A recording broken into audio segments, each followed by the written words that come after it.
Thank y'all for joining us for another episode of Truth, Tall Tales, and Whiskey. Tonight we got my homeboy Cody Cresswell out here tonight. How you doing, dog? Good, brother. How you doing? Oh, I was better before you came in here for this interview. Would you say you're doing well? I'm doing. He crested it pretty well. Anyways, I thought we were taking this seriously, Brandon. Semi. It was real punny. Like semi-pro, like Cody is musically. Oh, God bless.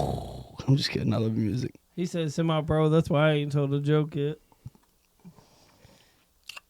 Corey likes to drink Haterade sometimes and bring it into the podcast. I'm just mad because Brandon's so cool. I thought we were being professional, and then you just instantly came in with hate. You're doing a podcast interview without your headphones even on, so talk about professionals. I know. I can hear you fine. But put them on. I hear you. It's more intimate that way. That way when I insult you and I whisper about it, you can actually hear it. I don't want to hear it. All right, Cody. So we've known each other a long time. I had no fucking idea you were into music or anything because I didn't really know you that well other than you bullying me in athletics. So what got you started in it, really? My mom, basically.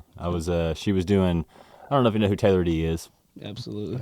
Late great Taylor D. So she was managing her and kind of doing some music stuff, and I was running around watching open mics and Zach Romo, Michael Summers, and all them, and all those douchebags. Yeah, all those fucking guys, and kind of was just into music. I was sitting on a bar stool at a bar watching people play music, and then I got into playing the guitar. So I bought a guitar for my grandma. She had it was a Keith Urban.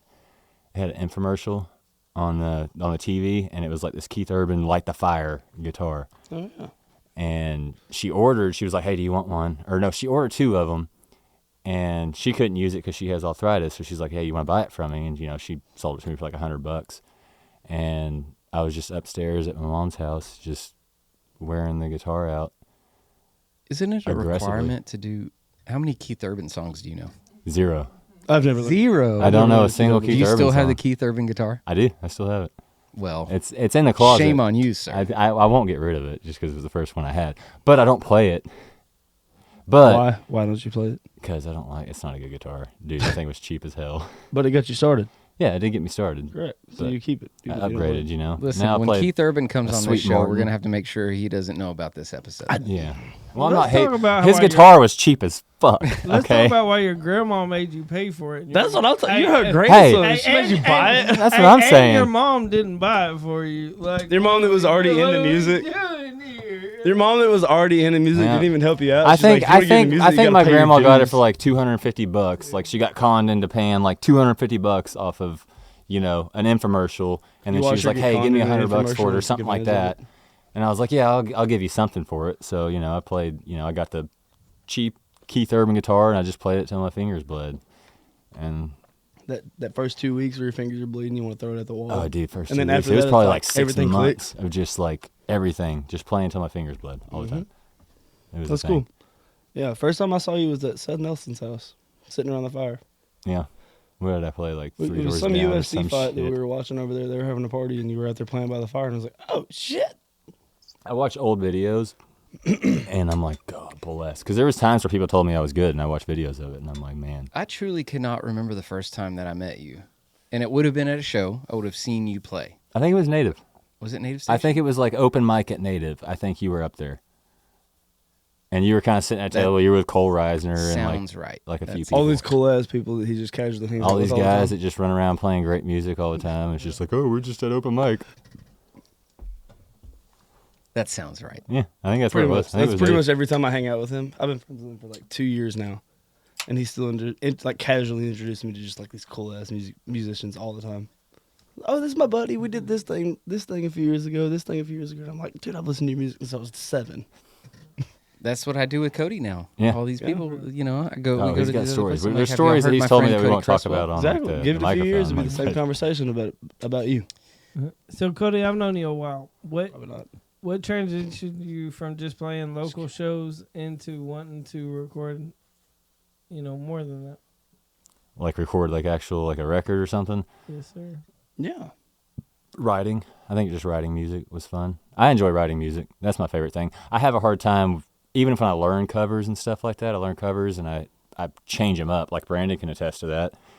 I can't really send him a link for a song that we play and be like, hey, this is a song we're playing because I'm going to play it way different. So I have a hard time following certain music, but I just kind of play the way that I play, and I just enjoy writing music because I feel like it just always comes out different than what a lot of people have wrote.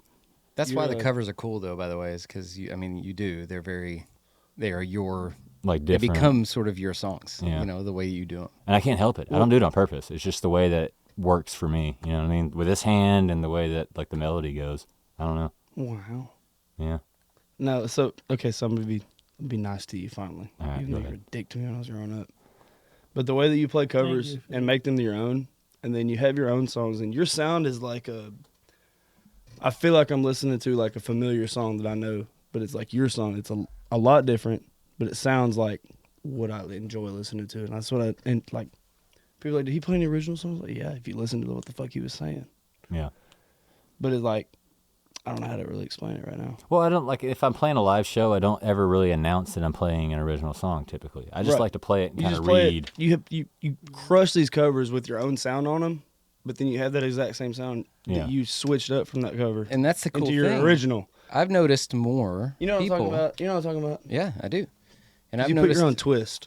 I've noticed more people, and he's not going to say this, but when we've been doing shows, the originals that come up, people come up and they're like, "What's that song?" Because they Yes. hear these covers that they recognize, and then they hear his song, and it's like, "That's an awesome song." I'm assuming it's somebody else's, like it's That's- a badass yeah. song that I've never heard. Exactly. And then, You worded that a lot better than I did. Well, and I enjoy doing that because I don't like saying, "Hey, this is a song that I wrote." Sometimes because I like to see just like I like to play the song and see like what's the reaction, Right. You know, Because because I feel like if you write a song and you play it in front of people, and like I've seen like okay, so Martin for example, like just popping up to open mic and just playing a new song, and you know it's a good song because it captivates everybody in the damn room. So if I'm playing a show and I just throw out an original song and I kind of have some people already engaged, whatever. Exactly. And I play an original song and they're still engaged and they're looking at it and they're like bobbing their head, whatever. Just some kind of reaction. Because there's some songs that I've wrote that I play gets no reaction and I'm like, toss it. I'm not. No, you just know. keep playing it. It's you not. can't I judge enjoy it it. like that. Yeah, but no, because But the sometimes way I'm that you- questioning it and I don't think it's good. And like, I'll play it in front of people and like nobody's really listening to it. If I already have somebody engaged and they don't like a song, I don't know. It's the way that you like- that's another conversation, but The way you play a cover, I've tossed a structure bunch of it in songs. your own way, and then play an original because you took that cover that you, or maybe inspired from, and turned it your own way so it sounded different. So Yeah. people know the song, and then you play your original like smoothly. A lot of times they'll be like, "What song is this that this guy's playing?" Not with you, but like other people. They're Mhm. playing originals. They're like, "What fucking song is this?" I don't know it, so they stop listening. You just kind of like blend it, and it's beautiful. And then everybody's like, "Damn, what was that Cody Cresswell song?" And I'm like, "Oh, this is that song." hell yeah, thanks, dude. Well, I love the. Did you I just love compliment the old me? songs. Was I that a love the hold old on? Was that a songs. Corey O'Grady compliment? That was Yes, a it Corey was. Grady Ah, compliment. Okay. You had a string of them. That's I know. how I felt about your music. Yeah. Like it's just Well, like it, I'll take that one. you do a cover and you kill that cover, but in your own way. Yeah. You don't make it sound like you're singing karaoke. Yeah. It's your own version of that song basically, and then you, whatever song like that you did a cover of that inspired you to do it that way. You play. It's like you play an original every time that song was I inspired remember one time, and so Braden Stewart, phenomenal. from. I remember one time Absolute fucking texting killer. Braden and being like, because I just appreciate how good he is at playing just the guitar. We And I remember texting don't him. we I'd be all? like one time, because I'm trying to get better. I have not been playing that long, like 5 years, whatever. So I texted him like, hey, when you're learning songs, like how do you go about it? Do you just kind of learn it your own way, or do you figure it out? He goes, dude, I learned to play it note by note. He said, I learned how to play it exactly how the song goes, and it's beautiful. Like when he does it, he plays a cover, and you listen to it, and it's just like he plays a Jason Isbell song the way a Jason Isbell song is being played, and I just can't do it. Like that's how good he is, and like I think I lack that ability to be able to play exactly how a song's being played, but I've not always just been able to find a way to make it fit me But, when okay, I'm so learning a cover. So like, and there's songs that I try to learn sometimes that I'm like, I can't, this song doesn't work for me. Like there's songs that I'm like, this song does not work for me. There's sometimes I like learn this a song, but I don't like playing this song. yeah, but there's some like songs sometimes instantly just click. And I'm like, yep, that's a song that I can play, but it may not be exactly how that person plays it. Right, but any cover you play, it's like I'm not a musician by any means, but I've been around every one of y'all for a long time.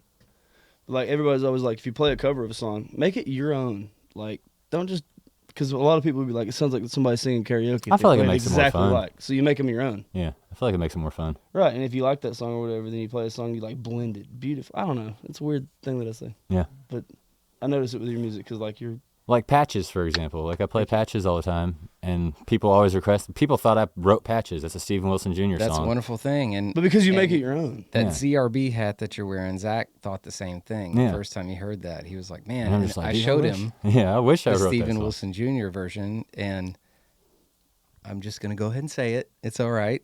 He was like, man, I'm so attached to the Cody Cresswell version. That's my favorite version of that song. I can agree with that. But I just, yeah, it was kind of like that. Like It's a cool thing, man. I started playing that song.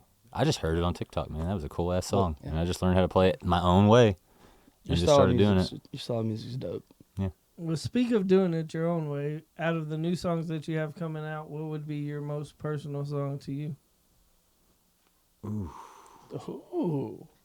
Ooh, Josh with a good question for once. That's crazy. the most personal one. I had a good question since we. I'm trying to asked think of why all the you're- songs on Brown there. Eyed Girl. The last good question, Josh. Well, Brown Eyed Girl is about Peyton, so I know, that I'm one, gonna I hand it feel to like that you. one is definitely like, yeah, no, right, put it on a platter. Peyton's Answer it definitely the right, cooler dude. half of the Don't Cody mess and this Peyton up. thing.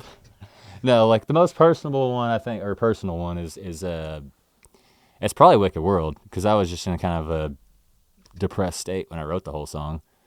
So I think that one has more of a like heart on the sleeve kind of thing, like talking about like more personal stuff. I'm not a personal guy. I do like when I put stuff out, it's in music, so I don't really. Those talk are my about it. favorite lyrics. That's When you Yeah. wrote it, did you like look at it again a few days later and was like, this sucks? Yeah, But then was like, I don't. oh, I was feeling that at that time, so now I'm gonna keep. There's a lot that's changed on that song since Right. I initially wrote it. I'm When not I a first songwriter wrote by any it, means, but I've written things down when I was sad, and I was like, the next day I'm like, pussy. you just hate yourself. But then I was like, You feel- that would be solid. And then now, like, Stop the way being a that- bitch.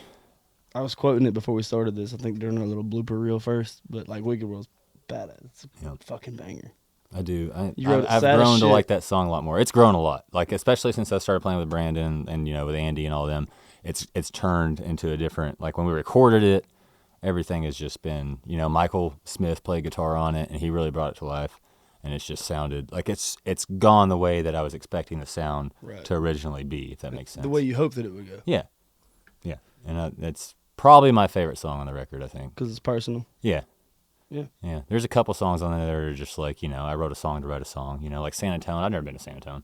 It's That's a on story. That's on the blooper reel too. I was trying pulling to back the curtain. just a story. This is dude. what the people want to hear, though. Yeah, They want it's to just see a the story. curtain pulled For me, back. it's just like, you know, it's a dude that's just like with a chick. And, you know, you've all, if you're in a relationship, you've always thought, you know, well, you see a chick, you're like, oh, man, you know, maybe that could be better.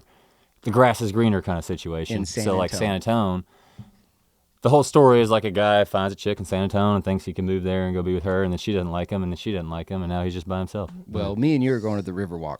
Bro, it's all, People in good. San Antonio are gonna be like, that doesn't fucking happen here. yeah, it's all fake. Yeah. What the all fuck you fake. talking about? No, You can't but even like- buy a house on the river. No, but like you write these lyrics when you're in this mindset. You wake up the next day, you're like, pussy. I'm all feeling it, and then he explained it like a Taco Bell.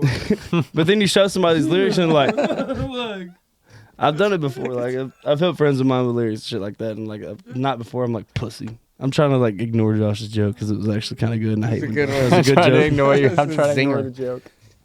A zinger? Now I feel fucking young as shit. You A should. zinger. I'm way older than you are. It's crazy when we went behind this bar that's not over 40. Old bitches. Josh, keep your hands on the table. Please. No, but yeah, you write something in a certain mindset, and like the next day you look at it, you're like pussy. But then you show somebody else in a random time, they're like, oh, that's gold. Yeah. I only feel like that when I'm looking. You're at talking about the like when you younger write something generation. that's like real personal. If you Exactly. don't, yeah. Because like I'm saying, I don't talk about personal shit. So like if I'm writing about something personal, No, if I didn't even know say you had anything emotions personal, until you it's gonna started be- playing music. Exactly. Yeah. You don't like I don't tell anybody about anything, but if I put it in a song, you know, that's kind of my. It's like a diary. If that makes sense, you know. It's where you put your personal shit. Brandon, that's your cue. You tapped me like you had a question. No, Josh? I'm going to be honest. It's time to wrap it up. Hands on the table, brother. Well, hey, hold on. If we thought Corey was good at wrapping it up, we fucked up. You had to say it, didn't you? Corey, it's all you. Oh, I have a beautiful son. Get through this outro. All right. Just give him a break so it's easier to notice when he's gonna edit this shit out. Corey don't rap well. Oh How do you do an gosh. outro? Y'all didn't get that. Hey, thanks did for hanging very out with good. us We on don't Truth, like Tall just Tales, and now. Whiskey. Rap well. We'll It was catch a you on the great flip fucking side. episode. It was a All right. great episode until just now. So let's take a fucking pause. I'm the only one that got that. All right, I'm Matt Ensland. Thank y'all for tuning in to another episode of Truth, Tall Tales, and Whiskey.